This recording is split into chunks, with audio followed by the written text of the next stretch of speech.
Welcome to a Shot in the Arm podcast with me, Ben Plumley. And in this episode, we are looking backwards to move forwards. And I'm delighted that our guest today is a longtime friend of a Shot in the Arm podcast. She was on here 3 years ago. She's also a really dear friend of mine and a great mentor, Robin Gorna, one of the brightest stars of our generation in the global AIDS movement. Robin, welcome back to a Shot in the Arm podcast. Thank you, Ben. And that was way too generous. You know, we've known each other, I hate to say it, we've known each other since the 1980s. Can you believe that? We were in primary school at the time. I think it was kindergarten, actually. Now, we last spoke on the podcast, just over 3 years ago? And at the heart of the COVID pandemic, and you were experiencing long COVID. And I got to say, in the years subsequent to that, we've obviously stayed in touch. I joined you getting COVID and then getting long COVID. So how are you doing now? How are you feeling? I'm always really nervous to answer this question, but I'd say that in the last 3 or 4 months, I felt remarkably better. And it's amazing because I've been living with long COVID for, I'd say, 3 years. And when we last spoke, it was because you were giving some space to some of the early thinking around some long COVID advocacy and my concerns that we needed to use all that you and I and thousands of others had learned from the AIDS crisis to get some momentum behind long COVID. And I think we started to, and we still don't know enough about it. So I'm always nervous to say I'm better, but I've felt dramatically better in the last few months, which is wonderful. I mean, for me, in a sense, there's a certain irony and sick humor to this, in that I have felt a very significant cognitive impairment, which means that I sort of forget halfway through what I'm talking about, which is a bit of a challenge for a podcaster. But you seem as sharp as ever. Are you mentally feeling good and recovered?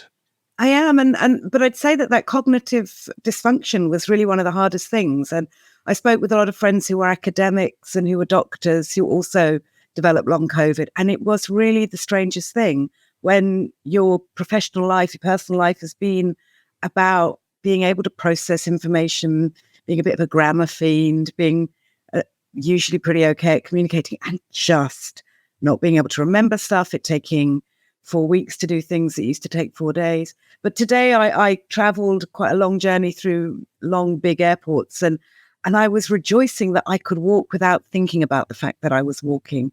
And that is kind of new for me because I've spent a couple of years where just really basic stuff wasn't available to me, cognitively, but also physically. And one of the problems people with long COVID is you can't exercise, because if you exercise 2 days later, you're just stranded, you're back in bed. So I'm really, really pleased that since earlier this year, I've felt a lot better, but kind of still incredibly disappointed that the world hasn't caught up with quite how serious the long COVID pandemic is. And I've been in touch with people on all continents from all countries. And I'm particularly worried about health workers who've been on the front line, as have educators, and huge numbers of them, in the millions, WHO reckons, have got long COVID. And I think that's going to cause incredible challenges for our world moving forward. And, you know, many of us still have heart damage, and who knows what that will do in the long run. So I'm personally feeling excited to have my energy and some of my cognitive skills back. But, you know, politically as an advocate, I'm still banging at that drum. Yeah, I mean, this is a pandemic that is by no means over. We're just understanding it, as we did with HIV. But it's great that you are traveling. And where are you today? I think we're finding you in Europe. You are. I'm staring out at very sunny Stockholm in Sweden, and was told when I checked into the hotel that this is it. For the next 24 hours, the sun is not going down. And I'm here for the AIDS Impact Conference. I actually opened the very first AIDS Impact Conference in 1991 in the Netherlands, in Amsterdam, when I was working for the European Commission. And at that time, it was called the Biopsychosocial Aspects of AIDS Conference. Wow. Yeah, terrible title. So one of the great things they've done as we look back is they've done a bit of rebranding, but it's actually a conference I really love because it's about the researchers who look at the social, the cultural, the psychological impact of AIDS, as well as the body impact. And I think you and I both know, having been around for a little while, that one of the reasons the epidemic had such a massive impact in the 80s and 90s was that it wasn't just an illness. It still isn't just an illness, but it perhaps was the first of our, if I might put it that way, modern illnesses where people really woke up to the fact that this was about everything and everyone. It wasn't just about the patient. And you're giving the closing plenary, yes? What are you going to be saying? What am I going to be saying? Well, I'm going to be looking back at what we've done well and not so well in HIV and trying to figure out what it is from the past that's really going to help us move forward on HIV and also on other things that I care deeply about, but I also think our world cares deeply about, whether it's other pandemics or women's rights or other social justice movements. And, you know, I've been really enjoying a wander down memory lane. That's been one of the great positives of long COVID. I've had time to reflect.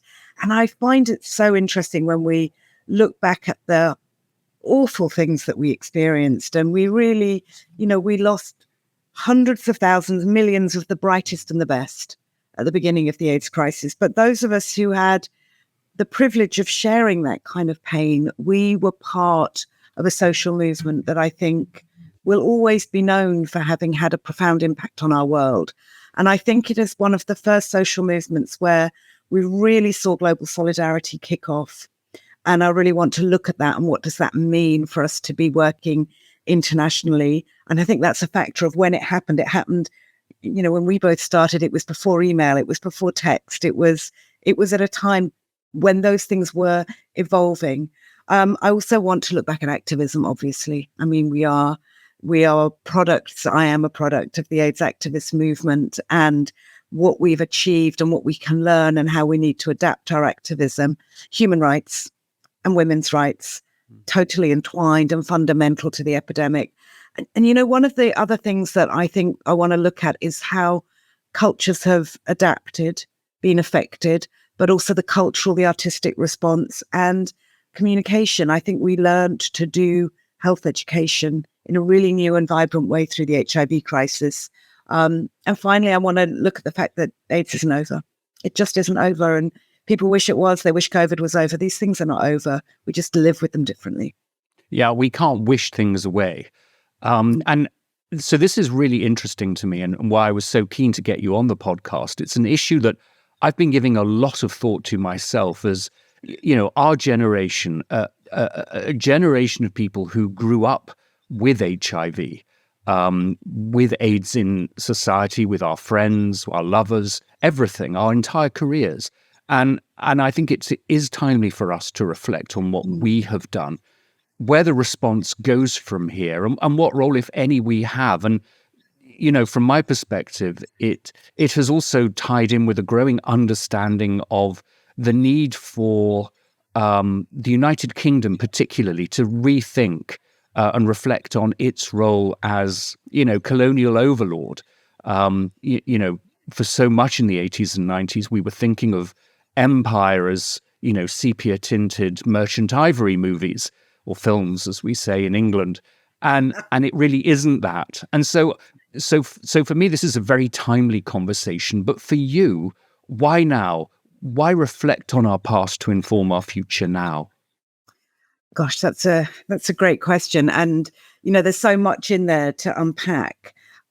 I became an AIDS activist whilst I was still at university. And as you say, that was a very odd time. And I think both of us went to very particular, I think we call them elite universities, where some of that empire stuff was very baked into the way we did our growing up as students. And for me, coming from basically an immigrant family and a family where social justice was what we talked around the table, and race equality, because, you know, my parents both, well, my mother and my stepfather is Guyanese, worked in race equality. Suddenly I was in this really posh university and no one in my family had been to university. So what was all this about? And it totally transformed my life when my best friend who was gay died, not of AIDS actually, but the homophobia, that societal horror at the time, as AIDS was breaking out, it was 1986, and it was just such a different world. And I remember going to see The Normal Heart, Larry Kramer's play. I was going to say great play. It wasn't a great play, but it was a play that changed, many, many people's lives because it woke us up to how hatred and discrimination were killing people, but also how each and every one of us had a chance to make a difference. And I think when I now fast forward nearly 40 years, 35 years for me, and look back and think, we are doing some things incredibly well, and we are also doing some things not as well as we should. We're not learning enough stories from the past. We're repeating things. And I also think we need to pay attention to what we should have done differently and better then. And from the British perspective, it's really tricky. Tricky is a very small word for a very big problem. We have this hideous legacy of empire, which is multi-layered and complicated. And we are very correctly, in some parts of our society, taking a good number of steps. And in many parts of our society, it's getting so much worse. And bizarrely, the government, when I was growing up in the 80s and becoming an AIDS activist, even though it was a revolting right-wing government with an appalling prime minister, they actually had a pretty good AIDS response. They had a rather marvellous health minister, Lord Fowler, who continues to be marvellous. And he was speaking out quite brilliantly as our former prime minister happily left Parliament a few days ago and was one of the only Tories who would say how dreadful that man was and what he did. But the tragedy, I think, for those of us who've lived through the last decade in the UK is that we had become, I think, well known for a very positive, very thoughtful approach to international development, one that really put the power with the countries and the communities we care most about. And we've wrecked that. It's one of the many things that our current government has ruined. And they've ruined it because our society, I would argue, has just become so much more racist and so much more insular.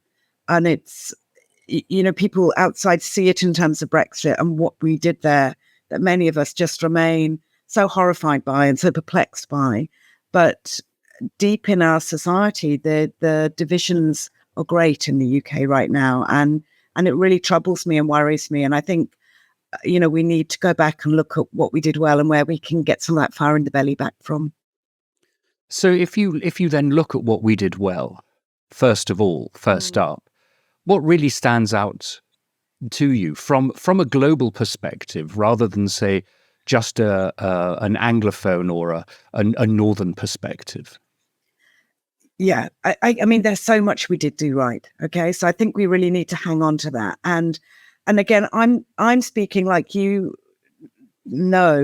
the time before we had treatment, and that time before we had treatment, what we did well as a world and as multiple societies is that sounds very patronizing, but we created a system where the people most affected were at the center. The people with HIV movement was absolutely fundamental. In the UK, it was a group called Frontliners that I had the privilege of working with. And, tragically over time, they lost funding, and they no longer exist, but they were absolutely the engine of it. In many countries, we still have incredibly powerful coalitions of people with HIV and AIDS. And now a lot of good key populations network, youth networks, that concept of nothing about us without us, which has become the rallying cry of the broader disabilities movement now. I remember being at that first global meeting where people with HIV stood up and they declared the greater involvement of people with HIV and AIDS, the meaningful involvement, actually listening to people first. I think that was one of the fundamental things we got right. I think the other thing was an absolute impatience with discrimination and human rights abuses. And actually, if we look at the positive side of things, the number of countries where gay marriage is now legal and actually quite normal. And in, certain societies, clearly not all by any stretch, but there is an ease of conversation about being queer and trans and young that is truly unthinkable 30, 35 years ago. And I believe that is a direct consequence of the AIDS crisis and the fact that those extraordinary gay men in the early days who frankly felt they had nothing to lose because they had no treatment. It was a wretched situation. They just got on the streets and they tackled the horrors of discrimination. But it wasn't just in wealthy countries either. If we look at Tasso, I remember working with Noirin Kleber and Sam Kalibala back in the 80s. And as they were founding this incredible, powerful, vibrant group in Uganda, which is one of the most extraordinary community groups that's remained. And then we had the Mumbai Lawyers Collective. I mean, just people on the streets, but also in the courtrooms, also in the corridors of power, infiltrating, being, a lot of the time I sometimes would call it a briefcase activist. I would be putting on my smart frocks and walking the corridors of bureaucracy. And there were loads of us doing that. There were activists infiltrating, television companies and making sure the right programs came out. We see that still with MTV Sugar and, fantastic programs like Soul City in South Africa. And, just being everywhere. We were everywhere and we were bold and we were daring. And in terms of communications, the mass media side, but also health education, we talked about sex openly, bluntly, clearly, with enthusiasm, not just with horror. That changed lives. And I suppose then, where have we not got it right? And let me kick off there, because you rightly talk about not scaring people into so-called safer behaviors. And I remember my boss at the Global Business Coalition, Richard Holbrooke, saying, what you need to do is to say to people, AIDS kills, wear a condom, get tested, and if you're positive, get treatment. Boom, finished. But in fact, and again, you mentioned Tasso, but right across sub-Saharan Africa, groups of women leading a conversation, again, nothing for us without us, around we have to be more than just vehicles of transmission. We have to be understood as complete people ourselves. Crazy for a white man, I know, to be saying this. But it does seem to me that there was a toing and froing, an interchange of education between North and South that I don't know that we've maintained. Yeah, I think that's a good point. And I think that we're not as good at some of that global dialogue as we used to be, which is bizarre on one level because we have a lot of global conversations. But maybe that's the downside of our very dynamic communication mechanisms. We've got really good at exchanging information, but we've not always gotten so good these days at sitting down and really listening and learning from each other. And, what you say about the women's side of things is very poignant to me. And, in the 80s, I became friends with a lot of women living with HIV. I'm not living with HIV, but I was very strongly an ally of theirs and got involved in treatment activism forum with women who were just not getting the treatment they needed. They were not having their symptoms recognized. This all sounds a bit familiar with long COVID these days, but it was a really wretched time pre-heart. And I ended up writing a book called Vamps, Virgins and Victims, How Can Women Fight AIDS? And that concept of, are we a vessel? Are we a vector? The ways in which women were basically not allowed to be human beings. They were either baby carriers, or they were these evil prostitutes who were to be feared, or they were the poor innocent victims of some, terrible harm that was done to them. And I do think as I've continued in my work and I've gotten more involved in women's rights movements more broadly around sexual and reproductive health and rights and abortion rights, the hatred of women's bodies continues and is very, I think, connected with the same level of discrimination against gay men that has been persistent through the decades. But you do see, I think, not as much allyship as we used to see in the old days. And maybe that's because the urgency has diminished. We've stopped needing to have those very urgent conversations. And I often feel that a lot of our global solidarity happened because in the 80s and 90s, we'd go physically to international AIDS conferences and I would watch gay men from Berlin meeting a positive woman from Kenya and realizing that the gay man had medication, even if it wasn't perfect, and the positive woman didn't. and they would start to exchange. And I think that was part of what led to ITPC and the Treatment Action Campaign really having that great dialogue with US and UK groups. ITPC being the International Treatment Preparedness Coalition, and I was one of its board members at one point. Really? Yes, well done. yes. Board calls at midnight, and there is not to get us off track, but there is a wonderful story that Greg Gonsalves, who was the chair at the time, tells me that we had a fantastic board meeting. I said my name at the start, said how pleased I was to be there. And my next recollection was Greg wrapping the board meeting up. I'd fallen back asleep again. Thanks, Ben. You were supremely helpful on this particular board meeting. Oh, okay. But look. Greg, but let me just give you an anecdote. It's kind of poignant to what we're saying. Greg taught me treatment activism. In 1992, I was one of the founders of the European AIDS Treatment Group, and that was a bunch of us from across Europe. Britain was in Europe then. And Mark Harrington, Greg Gonsalves, Linda D came over and they taught us, and they did these treatment activist training schools. And then they went to South Africa, and Greg and his partner lived in South Africa for a number of years, as you know. And that was kind of, sometimes we use words like capacity building, but this was real capacity building. It's like, and then look at what happened with TAC. It just took its own energy, its own momentum, and it's now the engine for new ideas all over. Although tragically, TAC, like far too many community groups now, is running out of money. Well, that's right. But here's the thing, just to question or challenge the narrative a little bit. We sort of didn't need, or did we need Western treatment activism, Northern treatment activism in the South?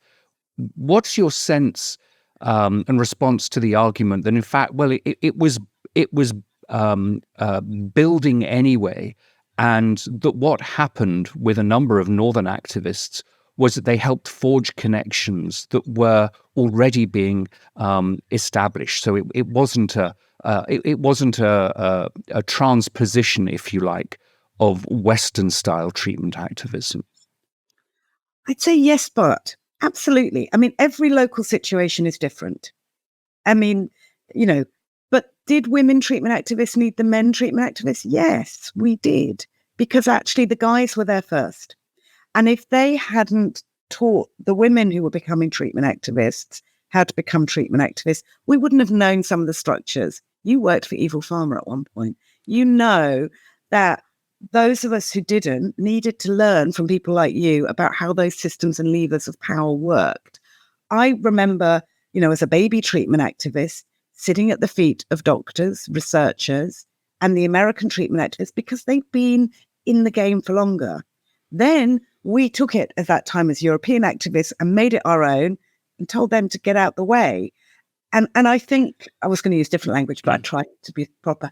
But I think that was the case for TAC. I don't think TAC was ever dependent upon the Northern activists, but it sped things up a little bit. And then they could adapt it and kick them out and do it differently because the needs were different. But I do think in the pre-Hart era, and that's really what I'm thinking a lot about right now, those years before 96, when people were dying at an astonishing rate, and we experienced a level of death and bereavement that I think it is hard to remember. And actually, this is where the parallels for me with COVID happen again. It's actually very hard for many of us to remember what 2020 was like. Living in the centre of London, where all you heard was ambulances, and the death rate was just pounding. And in the UK right now, we're kind of being pulled back to it because of the disgrace of what the Prime Minister at the time did then. And it's like, we need to hold on to the positive things then, but none of what I've just said should mean that I in any way think Northern activists have to teach Southern activists. I don't believe that at all. In fact, I think many of the lessons been much stronger the other way. Well, back to the AIDS Service Organisation, TASO is a great example. But moving on, Robin, the connections now between HIV and other diseases. And you said something at the start about HIV being one of the first of a new wave of illnesses that we're going to have to deal with. COVID forms a part of that. And we now have this movement around pandemics preparation and pandemics preparedness and response. Let me get that right. And how do you see that movement developing? Are we doing enough? Is it doing the right things? It's certainly the buzzword, isn't it? I mean, everybody loves a bit of PPR. Even if I could get the words right. Yeah, you need to get the words right. I mean, it's everywhere, isn't it? Certainly, you know, the email groups that I'm on as many COVID-19 and PPRs, far more emails coming through on that than on Uganda or anti-homosexuality legislation. And it worries me a little bit, I'll be honest with you, because I remain frustrated that we didn't do enough to learn from AIDS in the COVID response. Countries that did really well at the beginning did. I was listening the other day to Jacinda Ardern again, and to one of her early speeches where she said, we must all act as if we have COVID-19. And it was at a point when I think New Zealand had a sum total of 180 cases. And it made me think, do you remember those days in the 80s and 90s where we would say, we must all act as if we're living with HIV? You know, there were so many things that we knew if we'd been around early HIV could and should have happened in early days of COVID. Some countries got it right and many didn't. What always astonished me is how little we listened to Asia. Asian countries did extraordinarily well with SARS and MERS. They managed to turn the tide of many infectious diseases. And when COVID came along, many of them managed to keep numbers incredibly low. My children are half Asian, and I spent time in Indonesia during the pandemics. And, you know, it was really very sensible public health, very solid at times. Other people said, oh, it's terribly repressive. Well, it might have been repressive, but there weren't people dying like there were in central London. I think with PPR, I mean, we've got to get it right. We've got to do better as a world than we did before. And the thing we've got to really nail is the question of intellectual property and the price of drugs. And we've been trying to nail that for 30 odd years in the HIV space. And if it takes, you know, something that people call the pandemic to sort that out, then that would be one of the most positive outcomes. If this is what it takes to get the proper conversation about global equity around vaccines and treatments and diagnostics, and let's not forget the treatments and diagnostics, it's not just about vaccines, then that's a great thing. But when you look globally at the failures, it seems to me the countries that screwed up, and Britain high up on that list, screwed up because of politics. It wasn't a lack of technocratic solutions. And I think we have to be really careful as we pour a lot of time and effort into PPR that we are not missing that big blazing issue, because we could end up with treaties and documents and technocratic toolbook boxes and forget that fundamentally, if you had a Bolsonaro or a Modi or a Trump or a Johnson, you got a lousy response.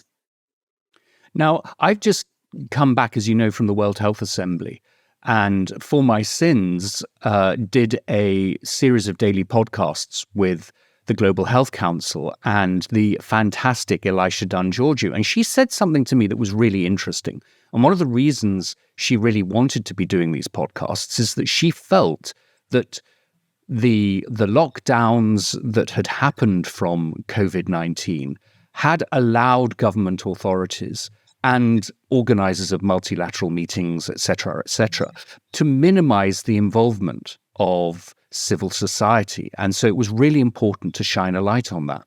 And, you know, you've got senior roles within the Global Fund. You're the vice president of the technical review panel of the Global Fund. Look, I got that right. Almost. Amazing. Vice chair. Vice chair. What did I call you? You call me vice president, which is really nice. I'd like to be Kamala Harris, but I'm not. See, I see you as a presidential candidate. That's why. Anyway, but back to this point. Are you seeing one of the downsides of the COVID experience being that authorities are clipping the wings of civil society engagement? I mean, there's no question. I I'm so looking forward to meeting Elisha Danjorju whenever I can. I've always been a fan of the Global Health Council. Loved listening to those podcasts and was really alarmed to hear what she was saying about the way in which the international system was pushing back. For a while, I was the head of the Partnership for Maternal, Newborn and Child Health, which is based at WHO. So I saw a little bit of the international system from the inside. And of course, I worked with DFID, so I was working in a government. And I know from those perspectives how member states can operate. And there are member states who are really passionate about civil society. The Dutch always have someone from civil society or a young person on their delegation in those formal meetings. But I'm afraid that, as she indicated, it has given a lot of space to member states, to governments that are not fans of civil society, to exclude. And I was very concerned to hear those stories that she was telling. And it's one of the reasons so many of us, I think, feel very attached to the Global Fund, because when the Global Fund was created 20 years ago, the whole governance model, which remains, is that it's equality between donors and implementers, between those giving money to the Global Fund and those using the resources. And within that, the highest levels of governance, civil society, and the communities most affected sit at the table. And those 3 board seats amongst the 10 implementers have power. I think the reason we're seeing this shrinking civil society space at an international level is, yes, about COVID, but I think it's something bigger and more worrisome. And it's the fundamental human rights challenge that we see. I mean, Civicus does this annual ranking of civic space, and they've come up with some really terrifying statistics in terms of how, at local level, the attacks on civil society and community organizations are growing. And I remember hearing this first from India, with extraordinary groups like the Mumbai Lawyers Collective finding that they were becoming illegal. And when we do our reviews as a technical review panel for the Global Fund, Global Fund puts a lot of money to civil society, really prioritizes that. It's one of the top objectives in the new Global Fund strategy. And yet we see in far too many of the countries that we review that civil society receives a tiny amount of the money. They're not really engaged. And we are often asking countries to make sure they have the legislation so that the country itself will partner with civil society and fund civil society.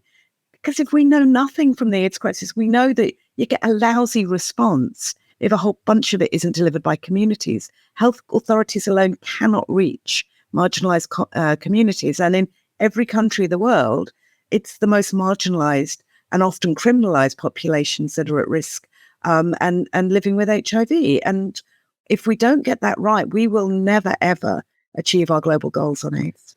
And to be even more direct about it, if we don't reach the marginalized with services that they can access, we allow essentially we allow the development of further strains of HIV. We allow the development of new pandemics. Again, nothing for us without us. You cannot control a pandemic by driving it underground. You said something, Robin, very interesting there about communities playing a really central role in implementation in a way that governments perhaps can't.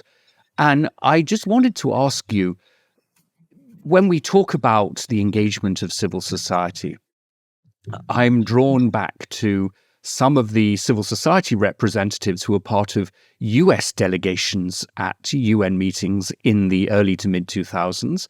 And they would be anti-abortion activists. They would be traditional marriage activists. They would be forced birth activists. And I just wonder how you see the role of communities led by and serving those marginalized communities playing a role in this new environment, and what, the role of oldies like us can be in supporting that. Yeah. And this is where it's such a treacherous space, isn't it? Because what is a community? What is civil society? And you're absolutely right that when you dig into some of the funding flows, you discover that the groups that have been inspiring the hate-filled anti-gay legislation in Uganda and increasingly in many other countries, mainly in Africa, but not only in Africa, those are civil society groups. And they are civil society groups with headquarters far away from the countries whose laws they're meddling in. Now, as a Brit, this is a hard thing to say because those anti-homosexuality laws in India and Uganda carry the same number because they are our laws from our revolting colonial past. So I'm not standing and saying any of this with any pride, but I think that the donors of our world, be they foundations, multilaterals, or individual donors, have a real responsibility to get their funds directly to communities at country level, and to those sort of more, how can I put it, legitimate networks of marginalized communities and marginalized populations, because there is no doubt that there are these huge INGOs, often not always as visible or pinning their colors where they should, that are causing a great deal of harm and damage. And it's turning around into, but these are African ways of being, which is nonsense. When I was leading She Decides, we did a huge amount of work with youth groups in different countries across, particularly in East and Southern Africa, excuse me, but also in other countries and in Asia and Latin America. And those youth groups were really taking on their elders. And of course, we're in a situation where in many countries, 50% of the population is under the age of 30 and 35. And this is not a population that is, anti-abortion and restrictive in this way. So we've got to find ways in which we can help communities to have voice and to stand up to these groups. So if you look into your crystal ball, or if you look into your Hermione's magic bag, what does the next 40 years look like? What are you hopeful that we can do by reflecting on the past and looking to the future? Gosh, Hermione's magic bag. And I shouldn't really have used that allegory, given the role of the writer in some of the conversations around trans communities, which is just abhorrent. But anyway. So. Well, it's more that's a complicated, different conversation, isn't it? Which we're going to put a pin in. What do I see for the next 40 years? Well, I hope that we will see a resurgence of smart activism. And I want to emphasize the smart as well as the activism. And I hope that we will find ways to learn from the changes that we made by working together well and really focusing in on the changes that need to happen.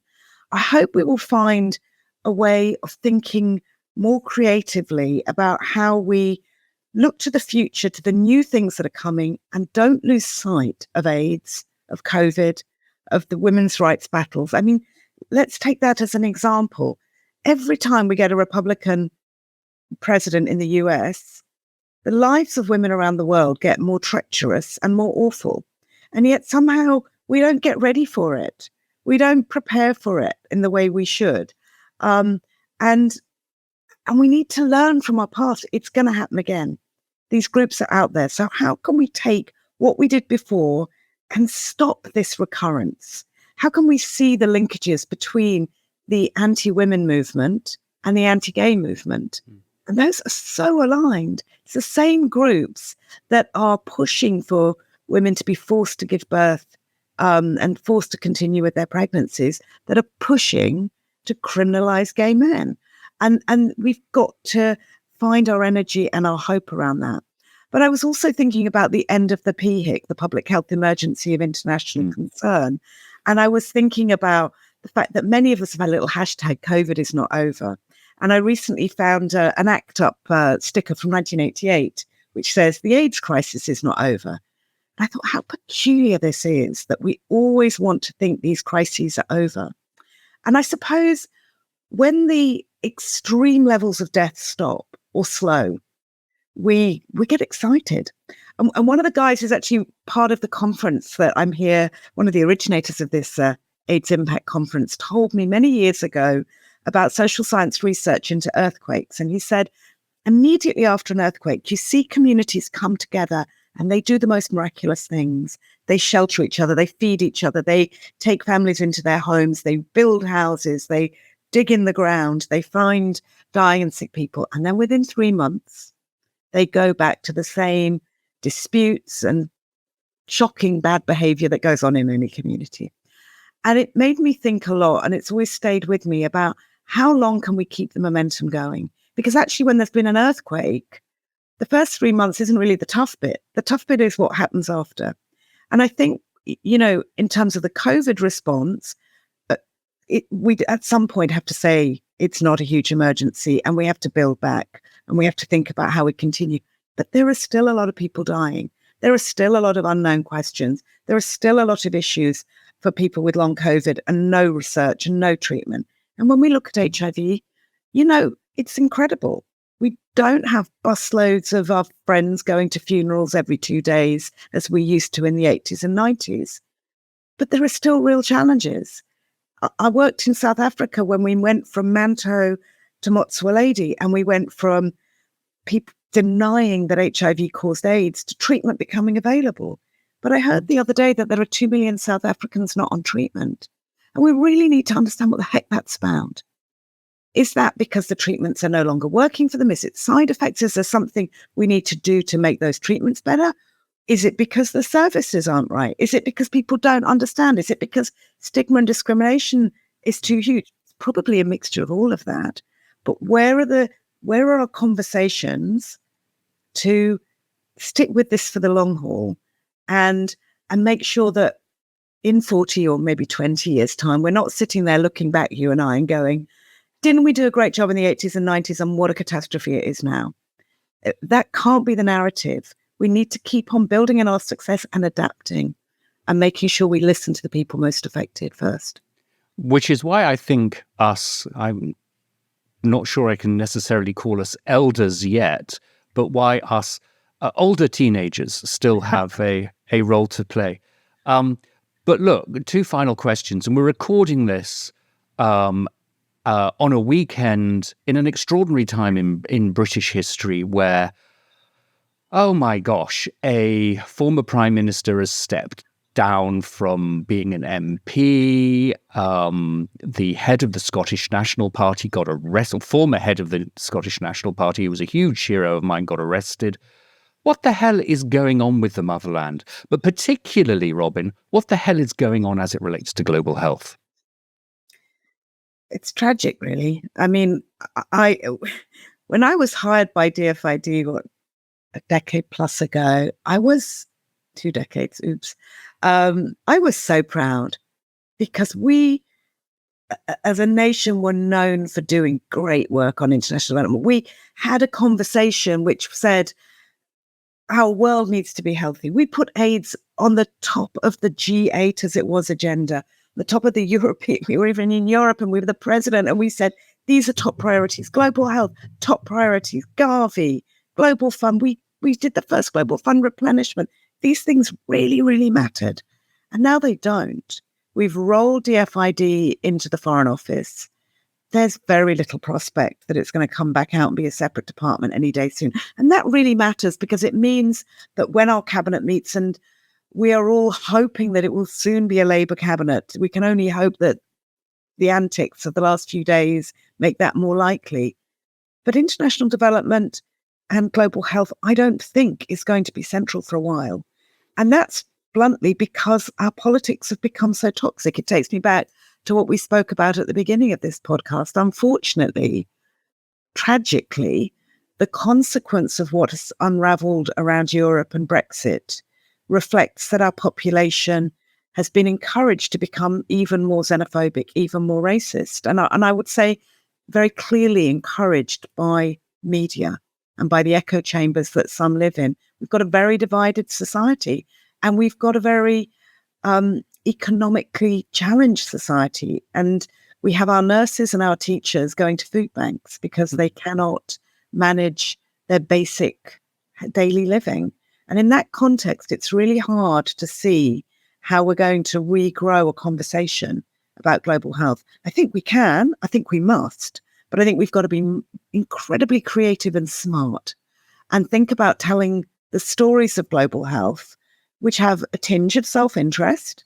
You know, we're never going to be a healthy country unless we're a healthy world, but also are founded in compassion and solidarity, and actually understanding what kind of world do we want to live in. And I think we've got to, as activists, as civil society, regrow that narrative and bring people with us, because at the moment I'm embarrassed to hold the passport that I hold. I mean, the other hashtag that's doing the rounds is better together. And if there's anything that we must have learnt from COVID, it is that SARS-CoV-2 and many other, all pretty much, infectious disease agents have really no interest and no understanding of borders, barriers, trade groups. And we have to find that solidarity again. I completely agree with you. We're coming to the top of the hour. One final question. You're in Stockholm. You're in Sweden. Have you got to see the ABBA Museum? Mamma mia. We didn't prepare for this at all. Well, you know, if you'd not phoned me at this time, I'd be there right now. I'd sing, but you'd hate it. I'll be there. I promise. I'll get you the T-shirt. Fabulous. Well, Robin, thank you so much for giving us some time on an early Sunday evening in Stockholm. All the best with the conference and the keynote, and look forward to staying much more in touch with you as our journeys continue. So thank you so much. Thank you, Ben. It's been a blast. Well, that's it for this episode. Thank you to Robin Gorna. Thanks also to our executive producer and director, Erica Spera of NewsDoc Media. And a big thanks to you. You can find us on all your favorite podcast platforms. And don't forget to check us out on our YouTube channel. And don't forget to give us 5 stars and recommend us to all your friends. Thank you, everyone. Have a great week and a safe week.